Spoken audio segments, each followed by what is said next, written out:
25,000 salary అయింది. Salary అయినప్పుడు నేను మూసుకొని సపోర్ట్ చేయకుండా హైదరాబాద్లో డ్యూటీ చేసుకుంటే అయిపోయింది. సిటీ డీలక్స్ బండి వేసుకొని ఊళ్ళోకి పోయిన శాలరీ వచ్చినటువంటి అపాయింట్మెంట్ లెటర్ తీసుకొని ఇంక్రిమెంట్ లెటర్ తీసుకొని ఊళ్ళోకి పోయి మా ఫాదర్ చెప్పిన, డాడీ నాకు ప్రమోషన్ వచ్చింది. అంటే ఏంటిదిరా? జీతం పెరిగింది. ఎంతరా? 25,000. అంటే ఎంత? 25,000. కొడుక నీకు 25,000 జీతం వస్తే చెప్పినామని చెప్పి అట్టట్ట పోయి దోలాడుకొచ్చి మొద్దు మెడకేసి. అర్థం కాలే? మ్యారేజ్ మ్యారేజ్ మీకు ఎవరికైనా మ్యారేజ్ ఒక్కసారి మ్యారేజ్ అయినా చేయలేవటండి. ఒక్కసారి పెళ్ళి అయిన ఇప్పుడు బాగా సంతోషంగా ఉన్నాం చేయలేవటండి. మ్యారేజ్ అయ్యి సంతోషంగా ఉన్నాం చేయలేవటండి. చేయలేకనే. ఓకే, అయిపోయింది. పెళ్ళయ్యే ముందర హ్యాపీగా ఉండరా? వేస్తారనో పెళ్ళి ఫిక్స్ కాగానే ఫేస్లా మహేష్ బాబు, జగపతి బాబు, ఖతర్నాక్ హీరోలంతా ముఖంలో కనబడతారు. ఎన్నలేని ఫేషియల్ చేపించుకుంటాం, కటింగ్లు కొత్త కథలు పడతాం, ఫేస్ ఎక్కడ లేని పూతలన్నీ పూస్తాం, మనకు మనమే కొత్త కనబడతాం. పెళ్లి ఫిక్స్ కాగానే వేస్తారనో కార్డులు వంచుతుంటే ఖుషి కాదు. మనం కార్డులు తీసుకుపోయిస్తే ఏంటిదిరా ఇది? పెళ్ళి అవుతుందిరా. అరే పెళ్ళిరా? First time. ఎంత ఖుషిగా కార్డులు వంచి ఇట్లాంటి కళ్యాణ మండపంలో పెళ్లి చేసుకుంటారు. పెళ్ళి అయ్యేటప్పుడు హ్యాపీగా ఉండరా బాధ ఉండరా? అయ్యేటప్పుడు హ్యాపీ. మీకు దాదాపు సినిమా అర్థమైపోయింది నేను చెప్పేటప్పుడే. బెడ్ అయ్యి తాళి కడతారు కదా, తాళి 3 వేస్తారు. ఒక 3 వేసి లేచి నవ్వుతుంటాడు కాక, లోపల ఆనందం కాదు పెళ్ళి అవుతుంది. ఆ పిల్లవేవి అక్కడ పెళ్ళి అయిన వాళ్ళు కూర్చుంటారు. ఒక 10 మంది ఈయన చూస్తుంటారు. బాబాయ్ సైదులు కానీ బతుకైపోయి ఎట్లా బాగుపడుతున్నాడు వీడు, నవ్వుతుండే ఇంకా సిగ్గులేదు దీనికి, ముందలుండే సంగతి తెలియదని వాళ్ళు భయపడుతుంటారు. వాళ్ళ ప్రగాఢ సానుభూతి నీకు అందజేస్తుంటారు తెలియకుండా. వీడు 2వ 3 వేసి లేచినవ్వా, 3వ 3 వేసి లేచినవ్వా. బ్యాచిలర్స్ కొంతమంది ఉంటారు, కూరగాయలు యంగ్స్టర్స్. వాళ్ళు చూసి పెళ్ళి ఎంత గమ్మతుందేమరా, దండలేస్తుర్రు, బంగారం పెడుతుర్రు, కాళ్ళు కడుగుతుర్రు, నీటిలో పోసుకుంటారు నీళ్ళు. పంతులు కూడా ఏవేవో కొత్త పదాలు చెప్తుండ్రు, ఏదో తీసి దుర్ర పెడుతుర్రు. నాకెప్పుడు అవుతుందో పెళ్ళి. వీళ్ళకి తెలియదు కదా జరగబోయే ప్రమాదం, పెద్ద యాక్సిడెంట్. అందుకే దానికి యాంటీబయాటిక్గా పసుపు పెడతారని. సో మ్యారేజ్ అవుతుంది. అమ్మాయి తాలిబట్టు పట్టుకుంటుంది. ఇట్లా రెండు బొట్లు ఉంటాయి, ఏమంటారు తెలియదు, బిల్లలు, 2 బిల్లలు ఏదో సూత్రాలు. నాకు క్షమించలేమని తెలుగు పొరిపోయి మనం చదివితే అంత. ఆ 2 సూత్రాలు పట్టుకొని ఇట్లా చేతిలో పట్టుకుంటుంది ఈమె. ఆ 2 సూత్రాల్లో నీళ్లు పడతట్టు ఏడుస్తుంటుంది పెళ్లి కూతురు. వెనకంగా జడ పట్టుకొని లేపుతా చూడు, ఆమె కూడా ఏడుస్తుంది. పెళ్లి కొడుకు, పంతులు ఇద్దరే నవ్వుతారు, మిగతా వాళ్ళు అందరూ ఏడుస్తారు. పంతులకేమో ఇది కామన్, పెళ్లి కొడుకేమో దీనికి ఏదో కొత్త ప్రాజెక్ట్ వచ్చినంత ఆనందంగా ఉండదు. కానీ తర్వాత అర్థమవుతుంది దీనికి సినిమా ఏం లేదని. పెళ్ళి అయినాక ఖుషి అవుతాడు. అమ్మాయి ఏమో పెళ్ళి అయినాక ఏడుస్తుంది. ఈ ఏడ్చిన అమ్మాయి ఫ్యూచర్లో ఎప్పుడూ ఏడవదు, అదే ఆఖరి ఏడుపు.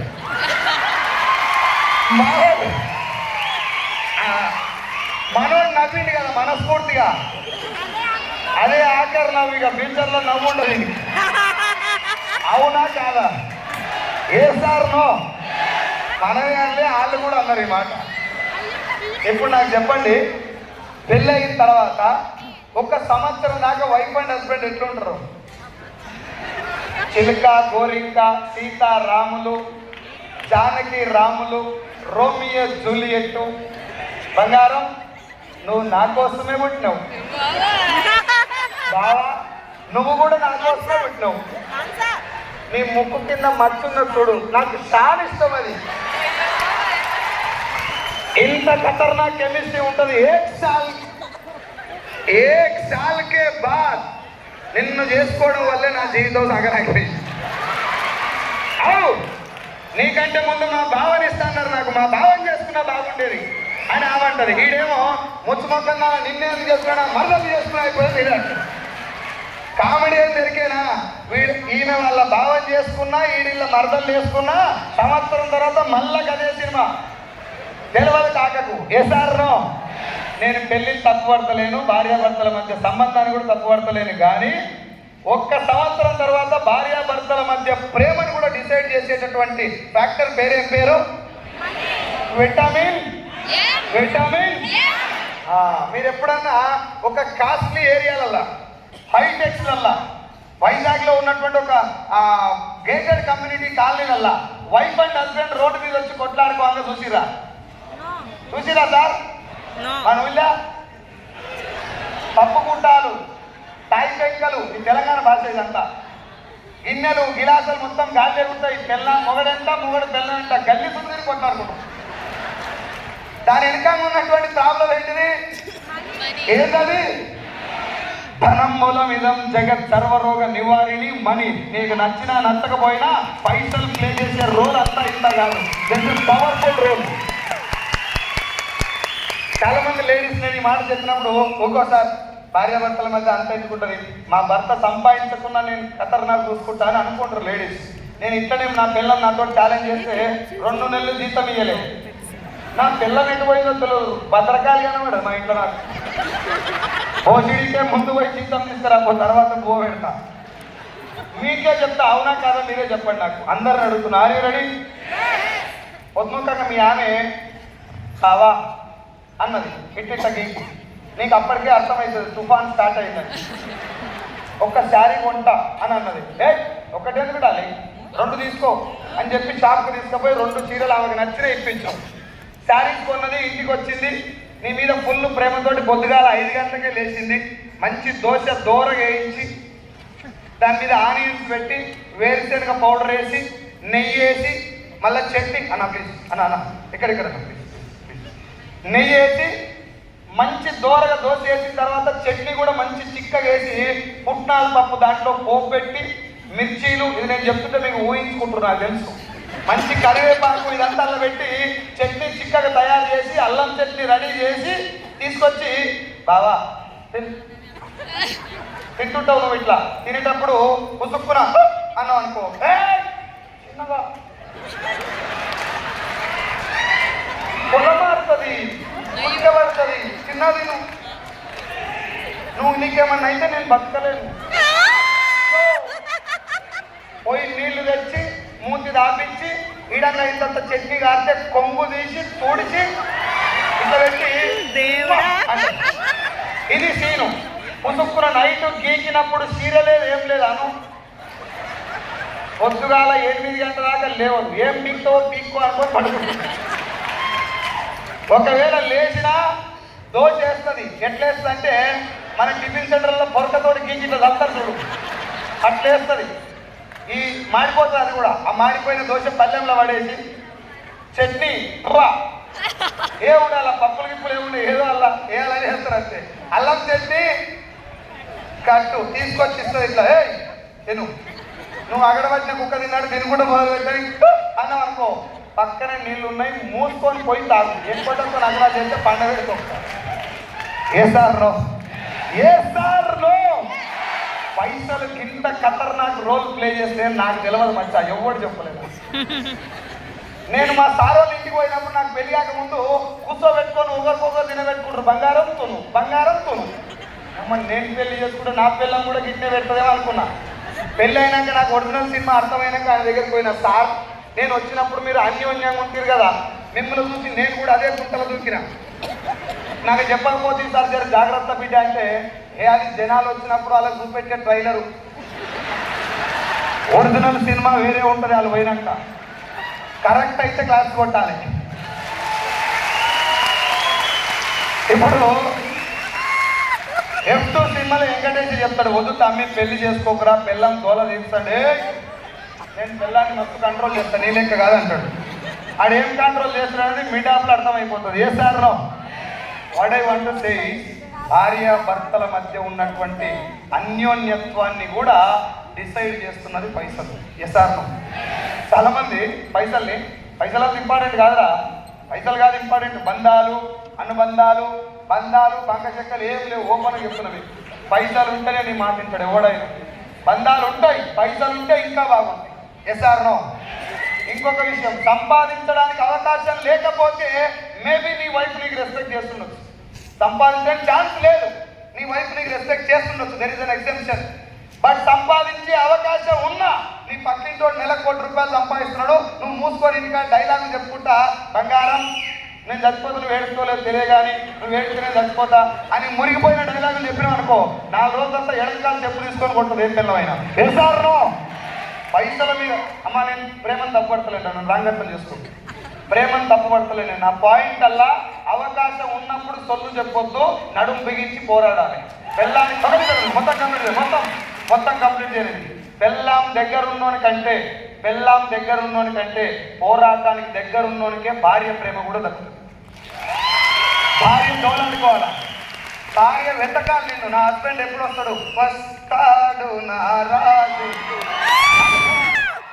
వీడు పొద్దున్నేస్తే ఇంట్లోనే కిచెన్లో చూసినా ఈడే, బాత్రూంలో చూసినా ఈడే, బెడ్రూమ్లో చూసినా ఈడే. 24 గంటలు ఇంటుంటే పిల్లం నీవు ఏమనుకుంటా తెలుసా? ఎప్పుడన్నా పోయి బయటికి పోయి ఏమన్నా చేసుకొస్తే బాగుండు అన్న ఫీలింగ్ ఉంటుంది. చెప్పరు కానీ నువ్వు అన్నావు అనుకోపుస్తున్నా నేను రోజు ఇంట్లోనే ఉంటాను ఇంకా అనిపిస్తున్నాను. ఏ చిచ్చి అట్లా అనుకుంటా సావరాదుగా తొందర బయటికి. సో అయిన వాళ్ళకి దగ్గర అవ్వాలి, మనసుకు దగ్గర అవ్వాలంటే మనిషికి దూరంగా ఉండి పోరాడాలి. ఏ సారణం నాకు చెప్పలేదు సార్, ఇది ఎవరు చెప్పలా, నాకెవరు చెప్పలా. చెప్పకపోయేసరికి గుంటూరులో ప్రకాశం, నెల్లూరు, గుంటూరు, కృష్ణ 4 జిల్లాలకు సేల్స్ మేనేజర్గా ₹25,000 జీతం తీసుకుంటున్నా. అది కూడా 1 తారీఖు వస్తుంది, 5 తారీఖు అయిపోతుంది. మళ్ళీ నాకు అర్థమైంది ఏంటంటే ఇంకొకసారి శాలరీ పెరిగితే లైఫ్ మారుతుందేమో, మళ్ళీ ప్రమోషన్ వస్తే లైఫ్ మారుతుందేమో అని వెయిట్ చేస్తున్నా తప్ప వేరే వాళ్ళు ఎవరు చెప్పినా రెండో ఇన్కమ్ సోర్స్ గురించి నేను ఆలోచిస్తలేను. రెండో ఇన్కమ్ అనగా నా మైండ్ ఏమొస్తుందంటే నేను ఉన్న జాబ్ చేస్తానికే టైం సరిపోతుంది, ఇంకేం చేస్తాం. వేరే వాళ్ళని కన్విన్స్ చేసేది నా లైఫ్, ఆట నాది, మొదలు పెట్టాల్సింది నేను అనే విషయాన్ని మర్చిపోయి వాడెవడో వచ్చి నాకు ఇన్కమ్ ఆపర్చునిటీ గురించి చెప్తే అది దానికోసం నా జీవితం మారదు, అది వాంది అనుకొని 10 సంవత్సరాల కాలం అయిపోయింది. 2017లో మళ్ళీ ప్రమోషన్ వచ్చింది. తెలంగాణ మొత్తానికి రీజనల్ సేల్స్ మేనేజర్ ఇట్లా చేసుకుంటూ పోతున్నా. 2 పిల్లలు, ₹50,000 శాలరీ. ఫస్ట్ జీతం 1 తారీఖు వచ్చి 5 తారీఖు అయిపోయింది. మ్యారేజ్ అయినాక జీతం 1 తారీఖు వచ్చింది, 5 తారీఖు అయిపోయింది. 50,000 వచ్చినాక జీతం 1 తారీఖు వచ్చింది, 3 తారీఖే అయిపోతుంది. ఎందుకు అంటే నేను శాలరీ ఒక్కటే పెరుగుతుంది అనుకున్న, లైఫ్ మారుతుంది. ఖర్చులు దానికంటే డబల్ పెరిగితే నాకు ఎవరు చెప్పలే, అప్పుడు అనుభవిస్తుంటే అర్థమవుతుంది. లాక్డౌన్ వచ్చింది. అప్పుడే ఏమొచ్చింది సార్? నాకే వచ్చిందా, మీకు కూడా వచ్చిందా? లాక్డౌన్ వచ్చినప్పుడు డబ్బు సంపాదన గురించి ఎవరైనా ఆలోచించారా? బతుకుంటే చాలని దండం పెట్టిరా? మాట్లాడరా? బతుకుంటే చాలని దండం పెట్టినాం. నేను బతుకుంటే చాలని నేను దండం పెట్టుడు కాదు, సైదులు కానీ బతికిస్తాడు చూడు దేవుడా అని చెప్పి నా కోసం దండం పెట్టిన వాళ్ళు ఉన్నారు మా ఊళ్ళో. ఎందుకంటే వాళ్ళు నాకు అప్పు ఇచ్చారు. 9 లక్షలు నేను లోన్ తీసి ఇల్లు కడితే మా దోస్తులు వచ్చి 9 లక్షల ఇల్లు అయిపోవాలి లెక్కకైతే నా ప్లాన్ ప్రకారం. వాళ్ళు వచ్చి నేను గోడల మీద కడుతున్నా ఇల్లు, నువ్వేం చేస్తావు తమ్మి హైదరాబాద్ అన్నారు. తెలంగాణ మొత్తానికి మనకు కూడా చెప్పాం కదా, కూడా చెప్ప హోమ్ గార్డ్ కూడా లేదు చెప్తేనే మనకు ఎస్ఆర్నో. నేను అట్లా గట్టిగా చెప్పేసరికి తెలంగాణ మొత్తానికి మేనేజర్ అంటే కేసీఆర్ అంత పెద్ద పదవి. గొడవ మీద కడితే ఆడరా ఇల్లు, పిల్లర్ లేపిడ అలా వల్ల కడితే ఆవురా, ఇట్లా లేపిన్నాను. లేపితే పిల్లర్లు వేసినాం, తాంటూరు బండల బదులు గ్రానైట్ వేసినాం, కిటికీలు తుమ్మ చెక్కలు పెట్టమంటే టేకు పెట్టించారు మా వాళ్ళు గట్టిది. ఆ టేకు ఇల్లుకు పెట్టలేదు, నాకు పెట్టిరు పెద్ద టేకు. ఇది నాకు ఒక్కరికే కాదు, ఇల్లు మొదలు పెట్టిన వాళ్ళందరికీ ఇట్లా అవుతుంది. మళ్ళా కడితే ఆవురా అని లేపుతారు. 9కి 9 అయి 18 లక్షలు అయింది. ఎంత? 9 బ్యాంక్ ఇచ్చింది, 9 మా దోస్తులు ఇచ్చింది. ఇచ్చిన దోస్తులంతా లాక్డౌన్లో వారానికి కూడా ఫోన్ చేస్తుండే, సైదులు ఏడున్నావు కాదు ఉన్నవా, ఏమన్నా కరోనా పాజిటివ్ ఇట్లా వచ్చిందా అన్నాడు. ఇప్పుడు నేను చెప్తే మీ అందరికి నవ్వు వస్తుంది కదా, అన్నా బోరు కొడుతుందా? నేను ఇంకో విషయం చెప్పనా, బోరు కొట్టినా చేసేది వెళ్ళిపోవాలి, కూర్చొని వినాలి, 2 ఆప్షన్. పైసలు ఇచ్చారు కాబట్టి వినాలి తప్పదు. మీ డబ్బులకు ఎట్లా ఇక్కడ వచ్చినాయి కాబట్టి ఉపయోగపడతాను కూడా కూర్చోవాలి, లేకపోతే లేచి వెళ్ళిపోవాలి. సార్ ఏం చెప్తున్నా, మా సీన్ సార్ లెక్క నేను బాగా చదువుకుంటేనేమో సబ్జెక్ట్ 7 దాకా వచ్చింది, 7 దాకా పోయింది గుర్తుంటుంది. మనం మొదలైనో కొనేనో అర్థం కాకపోతే ఏం చెప్పినా సార్ కరోనా. ఇప్పుడు నేను కరోనా గురించి మీకు చెప్పినప్పుడు నా ఫ్రెండ్స్ ఫోన్ చేసినట్టే మీకు కొంచెం నవ్వు వచ్చింది కదా. ఒక్కసారి ఆలోచించండి, నీ ఫ్రెండ్ నీకు ఫోన్ చేసి సైదులు ఎక్కడున్నావు అని అడిగేటప్పుడు వాడు ఫోన్ చేసింది నీ బాగోగుల గురించి కాదు, వాడు ఇచ్చిన ₹1,00,000 అప్పు గురించి అని నీ అంతరాత్మకు అర్థమైనప్పుడు నీ లోపల ఒక యుద్ధం జరుగుతుంది మచ్చా. అది వర్ణనాతీతం, బయటికి చెప్పనికి రాదు. అది నేను 8 నెలలు అనుభవించాను. 9 లక్షలు 18 లక్షలు అయినాయి. ఇంట్రెస్ట్ కట్టడానికి కూడా నా దగ్గర డబ్బులు లేవు. ఆ టైంలో లాక్డౌన్ వచ్చి 50,000 శాలరీ కాస్త 15,000 అయిపోయింది. అప్పటిదాకా ఊళ్ళో ఇట్లా తిరిగేది. ఏం చేస్తున్నావు తమ్మి? హైదరాబాద్ పెట్టిస్తా, ఏదైనా కంపెనీలో పెట్టిస్తా. అప్పటి నుంచి సడన్గా ఇట్లా అయిపోయింది. రమేష్ అన్న ఎడిపోతున్నావు, 50 బన్ గయా 15, 50,000 శాలరీ 15,000 అయినప్పుడు నా నడకలో, నడవడికలో, మాట తీరులో మొత్తం మార్పు వచ్చేసి రియలైజ్ అయినటువంటి ఒక విషయం ఏంటంటే, మా గురుగారు ఎప్పుడు ఒక మాట చెప్పారు, ఎంఎస్ఆర్ గారు, సైదుల్ సార్, పెద్ద పెద్ద మోటివేషనల్ స్పీకర్ మాట్లాడితే లైఫ్ మారకపోవచ్చు, అద్భుతమైనటువంటి కొటేషన్ చదివిన లైఫ్ మారకపోవచ్చు, గ్రంథాల పుస్తకాలు చదివిన లైఫ్ మారకపోవచ్చు, మోటివేషనల్ మూవీస్ చూసిన లైఫ్ మారకపోవచ్చు, కానీ నీ జీవితంలో నీకే తగిలేటటువంటి ఎదురు దెబ్బ నేర్పిన గుణపాఠం నడిపించే మార్గం, అది చూపించే గమ్యం నీ జీవితం మారుతుంది. నాకు ఎదురు దెబ్బ తగిలి నాకు ఎవరు చెప్పినా ఏం లేదు. నేనేమనుకున్నానంటే వాడి కోసం చెప్తుండు కదా. అట్లా ఎగ్జాక్ట్ లాక్డౌన్ వచ్చినంత వరకు నేను ఎవరు మాట్లాడితే, లాక్డౌన్ వచ్చినాక నేనే రియలైజ్ అయినా ఏమన్నా చెయ్యాలి, ప్రాణాలు పెట్టైనా పర్లేదు, ఏదన్నా పని చేయాలి, పైసలు సంపాదించే పని చేయాలి, ధర్మబద్ధంగా, ఎవరిని ముంచొద్దు, మనం మునుగొద్దు, నీతిగా నిజాయితీగా డబ్బు సంపాదించే మార్గం అని ఉంటే నా దగ్గర భగవంతుడు ఇచ్చినటువంటి శక్తి ఉంది, అమ్మ నాయన ఇచ్చినటువంటి పోరాడినటువంటి తత్వం ఉంది. నాకు ఉద్యోగంలో ప్రమోషన్ రావడానికి కూడా చదువు కారణం కాదు సార్, టాలెంట్ లేదు నాకు, గొడ్డు కష్టం. ఈడ బంగారం వెళ్తుందంటే తొవ్వి బంగారం తీసినాక వదిలిపెట్టే రకం కాదు, అట్లా మొండిగా పెంచింది మా అయ్యన. నేనేమనుకున్నా అంటే లాక్డౌన్ తర్వాత ఖచ్చితంగా ఏదో ఒకటి చేయాలి, భూమి మీద దేవుడు నన్ను బతికిస్తే చాలు, ప్రాణం పెట్టేమన్నా పని చేయాలని వెయిట్ చేస్తున్న తరుణంలో నాకు వెస్టీజ్ని పంపించిన భగవంతుడు. వెస్టీజ్ అని పేరు ఒక్కటే చూశాను నేను. నా ఫ్రెండ్, పంచాయతీ సెక్రటరీ, నా డిగ్రీ క్లాస్మేట్ బాలం శ్రీనివాస్ సార్ ఇప్పుడు డియూసిడి పొజిషన్లో ఉన్నాడు. 7.94 lakhs తనకి పర్ మంత్. శ్రీనివాస్ సార్ నాకు వెస్టీజ్ అని పేరు పంపించి కింద కొన్ని ఇన్కమ్స్ పంపించిండు. నేను వెస్టీజ్ పేరు ఒక్కటి చూసి గూగుల్లో కొడితే సబ్బులు, సర్పులు, షాంపులు, పేస్టులు, బాత్రూమ్ కడిగేది, బట్టలు ఉతికేది, బండలు తుడిచేది ఇవి కనబడుతున్నాయి. ఒరే, నేను తెలంగాణ సేల్స్ మేనేజర్ని, ఇంత బతికి సబ్బులు అమ్ముకోవాలనా అనుకున్నా నేను. అట్లా 4 నెలల పాటు సీన్ సార్ మా ఇంట్లో తిరిగింది. రోజు మా ఇంట్లో వచ్చి సోఫాలు ఆడు కూర్చునేది, నేను ఎదురు కూర్చునేది. వాడు రాగానే టీ ఇచ్చేది, చికెన్ తినబెట్టేది, జొన్న రొట్టె చేపించేది, అన్నం ఉంటే అన్నం తినబెట్టేది, బిర్యానీ కూడా చేసి తినబెట్టిన. పోతాడేమో అని తొందరగా వెళ్ళిపోవాలి ఇంతకెళ్ళి, ఎందుకంటే సబ్బుల కంపెనీ. ఇంత బతుకు నేను సబ్బుల దాంట్లో పనిచేస్తున్నా, జనాలు 100-98 మంది చూసేది దీన్ని సబ్బుల కంపెనీ లెక్కనే చూస్తున్నారు. అందుకే మీటింగ్ దాకా కూడా రాదు. ఎస్ఆర్ నో సీన్ సార్ నన్ను జాయిన్ కమ్మలే, అరే ఆధార్ కార్డు జాయిన్ అంటే నేను జాయిన్ అవుతుంటే ఫ్రెండ్ కాబట్టి నాకు ఆ మాట అనలే. వాడు ఏమన్నంటే ఒక మీటింగ్కి రా, ఈ బిజినెస్ ఒరిజినల్ కాన్సెప్ట్ ఏందో తెలుసుకోరా, నీకు ఒకవేళ నచ్చకపోతే నేను పని చేస్తా, నువ్వు కూడా మానేది, ఒకవేళ బాగుంటే ఇద్దరం కలిసి పని చేద్దాం. ఈ మాట నాకు 4 నెలలు చెప్పిండాడు. నన్ను మీటింగ్కి రమ్మని మాత్రమే అడిగింది తప్ప నువ్వు బిజినెస్ బిజినెస్ చేయి, ఇలా ప్రోడక్ట్ కొనుక్కో, ఒక్క మాట కూడా చెప్పలేదు. కానీ దరిద్రం నెత్తి మీద డిస్కో ఆడుతుంది కాబట్టి 4 నెలల పాటు నేను మీటింగ్కి వెళ్ళడం. ఇప్పుడు మీరు కూడా చాలా మంది తప్పించుకోవడానికి ప్రయత్నం చేసి అప్లైన్ టికెట్ పెడితే వచ్చిన వాళ్ళు కూడా చాలా మంది ఉంటారు. ఇలా నేను మీకు చేతులు జోడించి రిక్వెస్ట్ చేస్తున్నా, మీరు నా దోస్తులు కాదు, నా టీం కాదు, కానీ ఒకవేళ మీరు అప్లైన్తో డబ్బులు పెట్టుకొని బూట్ క్యాంప్కి వచ్చినట్లయితే వాళ్ళు మీ జీవితం మార్చడం కోసం ఇక్కడ దాకా తీసుకొచ్చారు. ఈ మీటింగ్ అయిపోయిన ఎమ్మటే మీకు ఎప్పుడు కుదురు జస్ట్ ఈ మీటింగ్ అయిపోయిన ఎమ్మటే మీ అప్లైని కృతజ్ఞత చెప్పి, సార్ లైఫ్ చేంజింగ్ ఆపర్చునిటీ నాకు ఇచ్చినందుకు ఈ టికెట్ మీరు పెట్టారు సార్, నేనే ఇస్తా అని చెప్పి మీకు కుదిరినప్పుడు డబ్బులు ఇమీడియట్గా ఇచ్చేసేది సార్. భగవంతుడు యూనివర్స్ దానికి హెల్ప్ చేస్తుంది. నాకు 20 రూపాయల పుస్తకం ఇప్పించింది మా సారు, 20 రూపీస్ బుక్ ఇప్పించింది నాకు. నా దగ్గర డబ్బులు లేకపోతే స్టార్టింగ్లో నాకు మళ్ళీ ఇన్కమ్ రాగానే పైసలు తీసుకుపోయి నాకు ఇచ్చేస్తాం. మా ఎంఎస్ఆర్ గారు నేర్పిండి నాకు పదం. హే అప్లైన్ లంచ్ వస్తుంది కదా పెట్టుకుంటుంది, ఈ యాటిట్యూడ్ జీవితాన్ని సంఖ నాకు ఇచ్చేస్తాను మా ఎంఎస్ఆర్ చెప్పిన మాట. టికెట్ ఎవరు పెట్టాలి సార్? ఎవరి దాలు పెట్టుకోవాలి. ఎవరి దాలు పెట్టుకోవడం అనేది మా సార్ ఎందుకు నేర్పించినదంటే, అందరికి నువ్వు టికెట్ పెట్టినావు, ఆ కిందోళ్ళు ఏమనుకుంటారు రేపు పొద్దుగాల, ఓహో రేపు పొద్దుగాల జనాలు కూడా నేనే టికెట్ పెట్టుకొని తెచ్చుకోవాలేమో అనుకుంటా లేదా?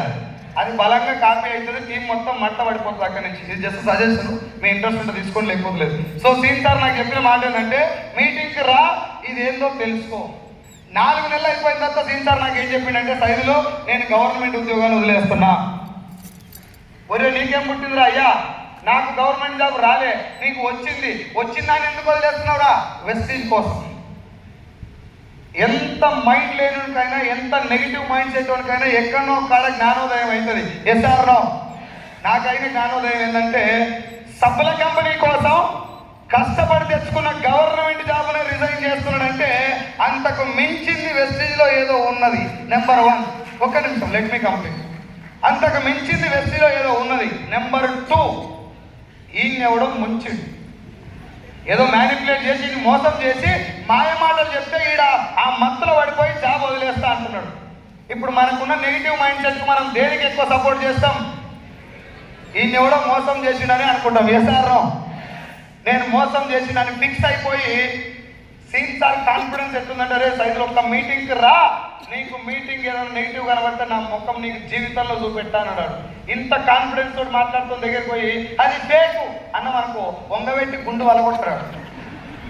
నాకు భయం అయ్యి మీటింగ్ పోదాం. ఫస్ట్ మీటింగ్లో ఏదో చెప్తారంటారు కదా, ఖచ్చితంగా ఇది మందిని ముంచేదే, ఇది ఫేక్ ఇండస్ట్రీయే. 6 నెలలకు లక్ష వస్తుంది, సంవత్సరానికి 6 వస్తుందంటే నేను చిన్నప్పటి నుంచి సబ్బురుక్కున్నా, ఎవడే కానీ ఈడ పైసలు వస్తున్నాయి, ఎక్కువ వస్తున్నాయి అని చెప్తున్నారు లక్షల్లో. ఇంత డబ్బు వస్తుందంటే ఇది మోసం చేసేది, కానీ ఎట్లా మోసం చేస్తున్నారో నాకు తెలుస్తలేదు. నేను మీటింగ్ పోయి మోసం ఎట్లా జరుగుతుందో తెలుసుకొని మా వాడిని బంద్ చేపియాలి, స్టాప్ చేపియాలి. నేను పోయింది వెస్టీజ్ బిజినెస్లో జాయిన్ అయిందని కాదు మచ్చవు, మా వాడిని నోట్లో మను వస్తాను. మీటింగ్ పోయి కూర్చున్నాక 6 ఉన్నారు ఆ మీటింగ్లో. ఎంతమంది? నా దృష్టిలో వెస్టీజ్ ఏం కంపెనీ? మాట్లాడాలి, ఏం కంపెనీ? సబ్బుల కంపెనీ. సబ్బుల కంపెనీలో కూర్చున్నది ఎంతమంది? ఇంకా నేను ఖచ్చితంగా ఇది సబ్బుల కంపెనీ ఫిక్స్ అయిపోతున్నా లేదా? ఫిక్స్ అయిపోయినా. ఇది సబ్బుల కంపెనీ. తెలంగాణ మేనేజర్ మీటింగ్ వచ్చుడే ఎక్కువ, నేను రావడమే ఎక్కువ. వీళ్ళకు అనుకోని ఆడ కూర్చున్నా, ఆయన మాట్లాడటం మొదలుపెట్టి ఒక 15 నిమిషాలు నాకు ఇండస్ట్రీ గురించి ఇచ్చినటువంటి క్లారిటీ నన్ను ఈరోజు మీ ముందు నిలబెట్టింది. ఇప్పుడు నా పాయింట్ ఏంటంటే, ఆ 15 నిమిషాలు మీకు అందరికీ డైరెక్ట్ సెల్లింగ్ అంటే ఏదో నిన్నటి నుంచి చాలా మంది చెప్పుకుంటారు, చాలా మంది మీరు అర్థం చేసుకుని ఉంటారు. నాకంటే బాగా పవర్ఫుల్గా స్పీచ్ ఇచ్చే లీడర్స్ ఈ కింద అందరూ కూర్చున్నారు. నిన్నటి నుంచి వాళ్ళందరూ మీకు చాలా బాగా చెప్పారు. కానీ నేను దీన్ని ఎట్లా చూసినా అనేది మీకు చెప్పాలనుకుంటున్నాను. ఎందుకంటే నాకు ఈ బిజినెస్ ఎట్లా అర్థమైంది అనే దాన్ని బట్టి రిజల్ట్ వస్తుంది. ఎస్ఆర్నో? సాహో సార్ ఏం చెప్పింది అనేది నాకు ఇంపార్టెంట్ కాదు, నాకేం అర్థమైంది అనేది ఇంపార్టెంట్. ఎస్ఆర్నో? సార్ వాళ్ళు చాలా చెప్పారు, కానీ నేను కొంచెం నా లాంగ్వేజ్లో అర్థం చేసుకున్నా. వాళ్ళు చెప్పిన సబ్జెక్టే, కానీ నా లాంగ్వేజ్లో అర్థం చేసుకొని దాన్నే ఇంప్లిమెంట్ చేస్తూ వెళ్ళటం వల్ల నేను కొంచెం రిజల్ట్ వచ్చింది. ఆ పాయింట్ మీకు చెప్పాలనుకుంటున్నా. నేను చెప్పింది ఫైనల్ అని చెప్పలేను. For your kind information. Are you ready? So direct selling అంటే ఏంటిది అని చెప్పే ముందు డైరెక్ట్ సెల్లింగ్ గురించి ఒక్క లైన్ సార్.